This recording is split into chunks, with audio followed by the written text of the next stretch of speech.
daughter-in-law's a challenge, and we certainly gave it to them. Welcome to MsMojo, and today we're looking at 10 interesting tidbits we learned from the new Netflix documentary One Last Adventure, The Making of Stranger Things 5. We recreated downtown Hawkins, where our Mac Z is going to be. Number 10. The basement scene was the first one written. Oh, we're going way back. Okay, let's go way back. While the documentary focuses primarily on Season 5, it also offers a few fascinating details about the earlier seasons and the Duffer brothers' beginnings. We see photos and videos of the younger brothers as they explain their origin, including the fact that they originally had no interest in writing. They simply wanted to direct, but found that writing was the easiest path into the industry. Ross and I had no interest in writing at all. We wanted to direct. We realized that the best way in was probably writing. Consequently, they wrote Stranger Things, starting with the now iconic basement scene where the kids play Dungeons and Dragons. While some writers prefer to work backward from the big action set pieces, the Duffers were clearly interested in prioritizing character dynamics over spectacle from day one. I remember when we came up with Stranger Things for the first time, we just wrote the basement scene with the kids, and it came so easily. I was like, okay, now we're on to something. Number 9. They emailed Frank Darabont. This show is so large, and there's so many pages to shoot that Ross and I can simply not direct the whole thing. It's impossible. This is something we realized in Season 1. The Duffers are arguably the biggest showrunners in the industry right now, so much so that they can simply email Frank Darabont and bring him out of retirement. The legendary director has helmed many classic films, and he famously helmed the first season of The Walking Dead. However, he has not worked since 2013, when he made the short-lived Mob City for TNT. The Duffers, being massive fans of his work, decided to reach out and ask if he wanted to direct new episodes for the 5th season. We took the risk of a little bit of embarrassment, emailed him, asking, no pressure at all, just want to see if by chance, I know you probably won't want to, but is there any world in which you would want to direct? It seems like one of those the worst he could do is say no moments that you just sort of go for. Surprisingly, he agreed, helming both the Turnbow Trap and Shock Jock. Just imagine having that kind of sway. Why not? Why not? We love the show that much. It's very much a throwback to the kind of movies I grew up with and grew up loving. Number 8. Recreating Hawkins. That's so sick.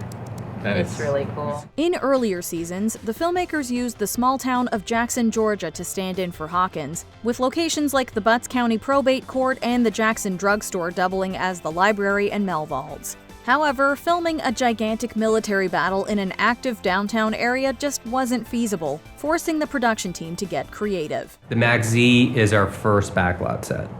It's so rad. I've always wanted to shoot on a backlot. Me too. I always want to build one. They recreated Jackson, and by extension Hawkins, entirely from scratch on a backlot. This set was then used for the Mac Z and the site of the climactic battle with Vecna. Rebuilding an entire downtown square likely came with a massive price tag and more than a few headaches. But looking at the results, it was more than worth it. When we first started, we felt like kids when we were first building the Wheeler house. I remember we were standing there I can't believe they're letting us do this. But, you always envision these giant backlots. That's kind of a benchmark of a really big show. Number 7. Noah Schnapp helped direct his younger self. I mean, this we're just exactly trying to match what you did previous seasons. Once we get to the tree, it's what you would have done, you think, back in 2015. The very first scene of Season 5 is a flashback showing a younger Will inside Castle Byers, hiding from the Demogorgon. Since Noah Schnapp has obviously outgrown the role, production utilized a child actor for the physical performance and superimposed a younger Will over his face. The Duffers really listen and really collaborate with us from when I was 10 years old. But the most interesting detail is that the Duffers had Schnapp direct his younger self. It's a fascinating look at the production, showing that the directors trust their cast to bring out the best work out of one another. It also facilitated a more natural performance, as the child actor received pointers from the very person he was portraying. Still, it must have been quite a trip for Schnapp, who was essentially directing himself. Talk about a time capsule. It's been really cool to kind of step into these director shoes. What does Noah think? We're gonna defer to you, and I'm like, oh, okay, I guess you guys trust me, which is a really nice feeling. Number 6. The flare gun was a possible inside joke. We're just getting really close, okay? And we don't know what's in there, so I really think you should be sharing some of that firepower. One of the funniest moments of season 5 occurs during the finale when Mike approaches Nancy and asks for a gun. Nancy relents, much to Mike's excitement, only for Lucas to break the bad news seconds later. It's just a flare gun. Thanks. Those are flares. What? Flares. Gave you a flare gun, dude. As revealed in the documentary, this was likely an inside joke from the creators. The Duffers were approached by Finn Wolfhard, who apparently wanted to wield a weapon in the finale. Totally understandable. Unfortunately, the Duffer said no, essentially acting exactly like Nancy, placating him with a flare gun when he wanted something bigger and meaner. Still, considering it helped take down the Mind Flayer, we can't say it was useless. The kids, they've all expressed to me, Mike and Luke, and I think they do have a point that they would like to take part in that fight. Especially Finn's like, you know, don't give me a candlestick, please. Which is fair. He really wants a gun, and I'm just like, no. I don't think so. Number 5. The set design seemed rushed. I can't tell from like my branch of government if I need to raise an alarm bell in terms of like the amount of shoot days that I foresee just from that meeting in abstention. You know what I mean? I think so. And I don't know if you have enough intel from that to raise an alarm bell. Like I can't get these sets ready in time. If there's one aspect of production that didn't seem fully synchronized, it was the set design for the final battle. When the brothers relayed their ambitious concepts to the construction team inside the school, the crew looked visibly shell-shocked. They were understandably worried about the limited time to build the set and the practicalities of engineering a, quote, living environment that physically moved. And they just threw a whole new concept of like what the floor is like and the nature of the roots and the membranous nature of it all. And it's like, do we need to factor that into the physical build of this set? To make matters worse, they didn't even have a finished script to work with, forcing them to build the set entirely based on concept art and conversations with the Duffers.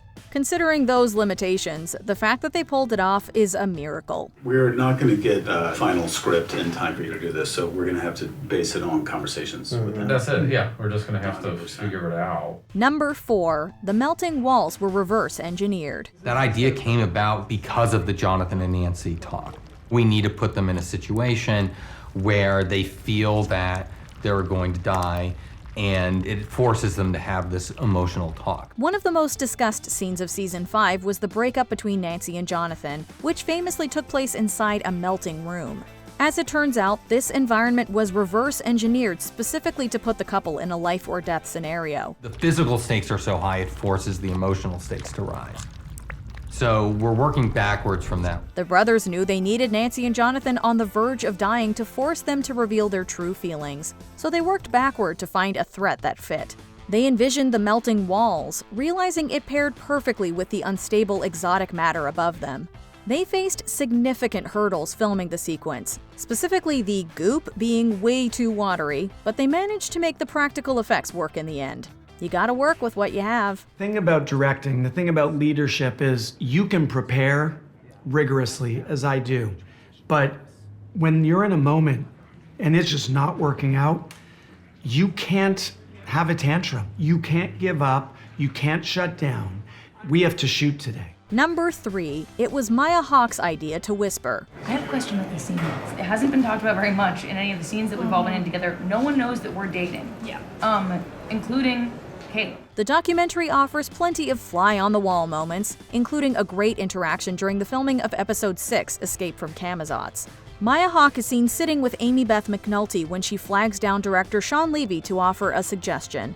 She reasons that because Lucas doesn't know that Robin and Vicky are dating, she should play the scene in a whisper. I would like to play this scene in a whisper. Yeah. I would like to do this. Yeah. This serves a dual purpose, protecting them from the Demodogs, but also hiding their relationship from Lucas. It's a fascinating glimpse into the collaborative process, showing how actors can elevate a scene simply by focusing on the small and realistic motivations of their characters. This kind of stuff comes naturally to her. Not surprising, given her background. Is that okay? Yeah. It says you take one another's hand, right? We can. Yeah. That's what I would like. It would be here. Right.